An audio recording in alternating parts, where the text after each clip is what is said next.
Right, hopefully this clears a few things up for people. So yeah, to go on to the end of my previous video with the council,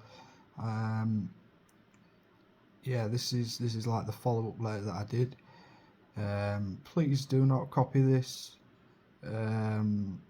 It's very basic. It's all on one page, and it says what it needs to say.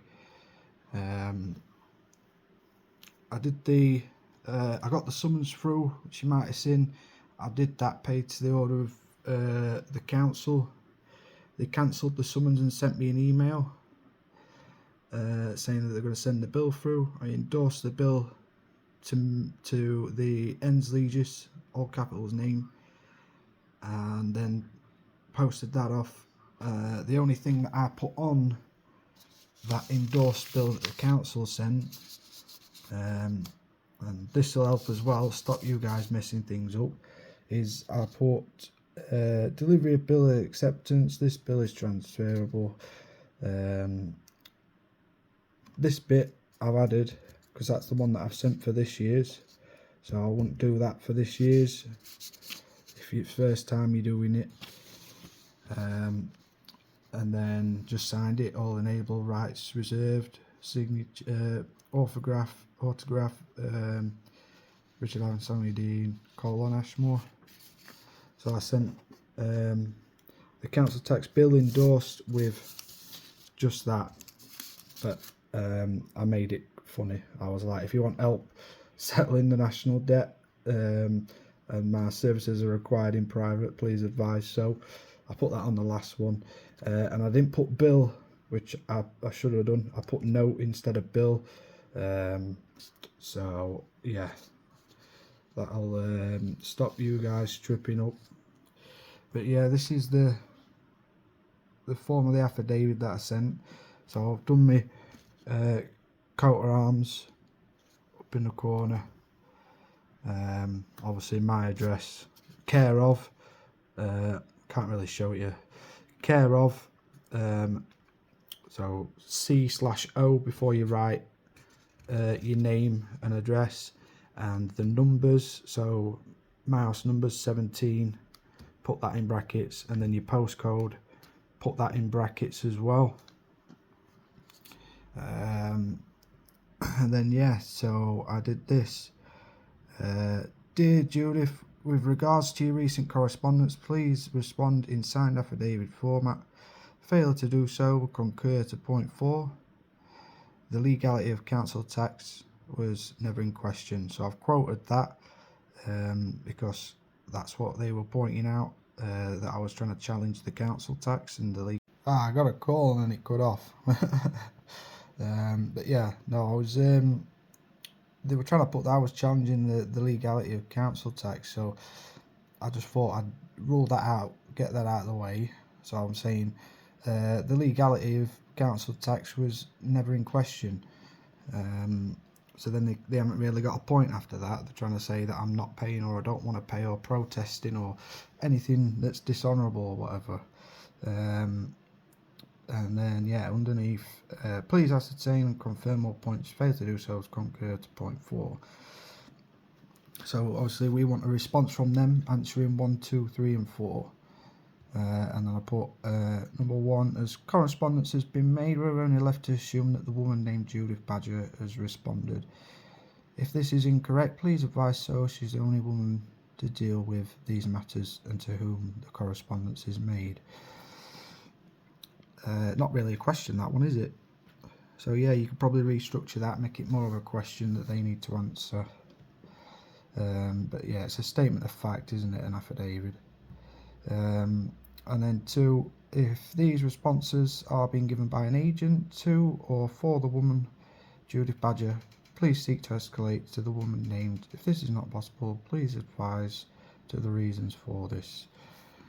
So yeah, if someone else is doing it on her behalf, then why can't it be escalated to her, seeing as it's addressed to her? 3, the returned council tax bill, again quoting what they put in their letter to me, you've accepted, because delivery is acceptance.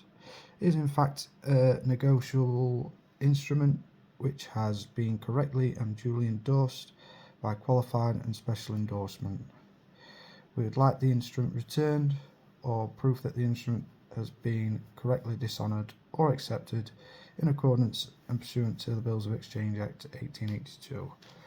So yeah, that's basically the main part, that you'd even want the instrument back, or proof that it's been dishonoured or accepted correctly. And then point 4, a response shall be required in signed affidavit format, which basically means I want them to write it back to me and do the same as what I've done, and either get it notarized or witnessed, and then send that back to me to make their statement of fact. And I've put within no longer than 30 calendar days, because I'm generous. Some people just do 14 or a week or whatever, but no, I give them plenty of time.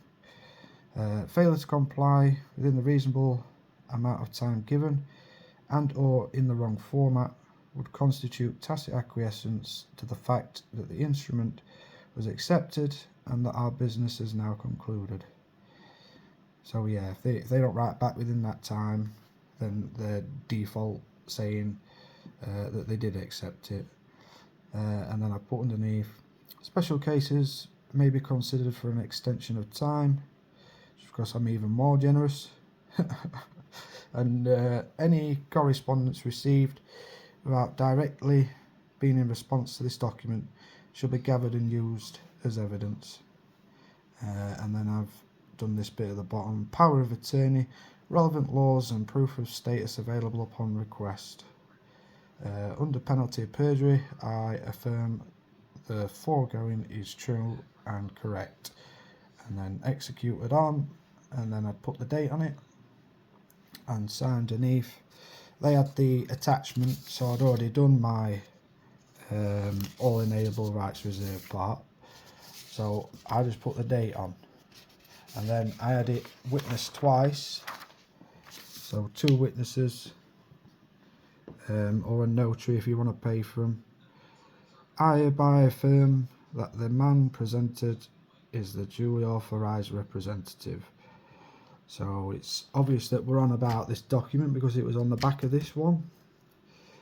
And obviously I didn't sign it myself. I got a friend and another friend to witness me doing my signature, and then for them to sign as well. And that's the wordage that I used. Did the signature, all inalienable rights reserved by, I did something else, I put without recourse, so that means it can't be used as evidence. So yeah, don't put without recourse. I forgot at the time. So yeah, use all inalienable rights reserved. That's the terms that I'm sticking to now. By, colon, and then the man's name with agent at the end, for the all capitals name, principal. So that'd be your friend's man's name as agent, and then your friend's and Legion's name as principal. You don't have to do it like that. You could just get them to do the man's name and sign it, and then date.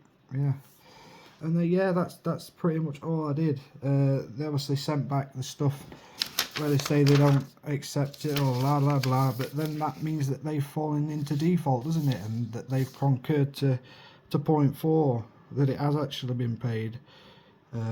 It's been paid in full, and they've accepted it because they didn't respond in this type of format with answers to each of the points. Yeah, they can't really say anything after that.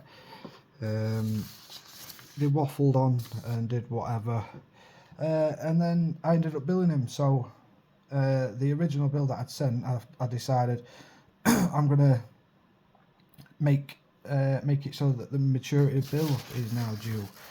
So it was endorsed to me as the all endorsed to my all capitals name, or the government's all capital name, Richard Ashmore, and then so yeah, they should be paying me for for endorsing their documents and creating that money and putting it into existence. So I then decided to draft up a bill, made it clear that it was a bill, and then I wrote, because this Chapman woman, she ended up putting her name on something, so I was like, right, okay, then we drag yourself in, fair enough. So yeah, I was writing back to both of these, and I put, as response hasn't been made via signed affidavit, nor all points being directly responded to, we're to assume that the bill was accepted and our business is now concluded. And then I put the full amount of the bill, £882.31, has now reached maturity. Payment to the principal, Ensley's sole proprietorship name, all capitals name, is now required in no longer than 30 days. Failure to do so will result in liability. Payment of the full amount plus damages will be sought in the Chancery Division of the High Court. Special cases, did all that bit again. Penalty of perjury, signed that. I didn't get this one witnessed. I did not get this one witnessed. I changed the thickness of the paper. I went for a higher quality paper that would be comparative to how bills, say mortgages as well, come through, and checks. So I tried to make it close to like a check material. So I didn't endorse this one. I left it blank so that then they could endorse it if they wanted to. And I sent that. So that's the bill. And as we know, bill means bill of exchange. And it's a sum certain in money from one person to another by a certain date. Yeah. I might have signed this at the bottom actually. Yeah, executed on. I think I put the date on and then just autographed it. Obviously they've got the previous one, so they know who they're speaking to. I didn't write the whole thing out again. You could do if you wanted. But yeah, technically I billed back the council for the amount of the council tax for performing on their documents.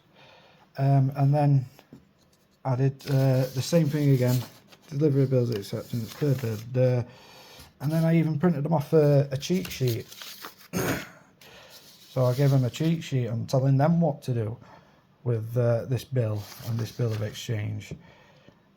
So yeah, all they had to do was simply endorse said bill with previously used verbiage as follows. So that's on my previous video, you see how that goes. And that I was telling them to do that, and then once the bill is endorsed, return it special delivery and await acceptance. At that point, if they'd have done that, I'd have put accepted, and then we both hold a bill of exchange. Yeah, so anyway, hope this wraps you up. Crosses a few T's, dots a few I's, and it'll help you structure or think about how you're going to structure a response when they tell you that they don't accept stuff. And I did pretty much the same thing as this for the water, but I think I put in an extra point saying, because they literally put on the water, bills of exchange are not accepted. So I was like, wow, you're actually going to put that on a piece of paper and send it through the post? Wow. So yeah, they're saying that bills of exchange are not accepted, but they can't say that because then otherwise we wouldn't be paying them anything, would we? They won't be able to work, they won't be able to do anything. But yeah, I put the thing from Company's House. I put the Company's House bit into this as well, where it says they can draw, make, accept, endorse, discount, negotiate, and all that other verbiage that comes on Company's House incorporation documents. But yeah, no, that's pretty much it. And I billed the water as well, and then they should have applied it as a credit, and the council, when it come back round to this year, this was all over the process of a couple of months, like maybe 4 months. And then they'd issued another liability order for me to appear in court. I didn't see it until like 2 days before. So I was like, oh god, yeah, I better up and do something with this.